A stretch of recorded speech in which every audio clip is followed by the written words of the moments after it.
শাকিব খান অভিনীত তুফান সিনেমাটি এখনো প্রেক্ষাগৃহে চলছে। এবার জানা গেল ওটিটিতে মুক্তি পাবে ছবিটি। নায়কের তুফান ওটিটি প্ল্যাটফর্ম হইচই এবং চরকিতে মুক্তি পেতে চলেছে।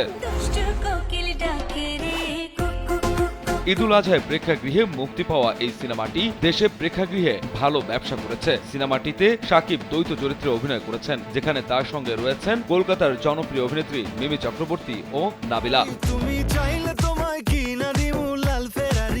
ছাত্র আন্দোলনের কারণে তুফান সিনেমাটির ব্যবসায়িক ক্ষতি হয়েছে, তবে বিদেশের মাটিতে এখনো সিনেমাটির প্রদর্শন হচ্ছে। 250-টিরও বেশি ডিজাইন অপশন নিয়ে ওয়ালটন স্মার্ট ফ্রিজ, বোঝে আপনার প্রয়োজন। মাল্টিপ্লেক্সও দেখা যাচ্ছে তুফান। যারা বড় পর্দায় দেখার সুযোগ পাননি, সব বাংলা ভাষাভাষীদের জন্য এবার উন্মুক্ত হতে যাচ্ছে সিনেমাটি।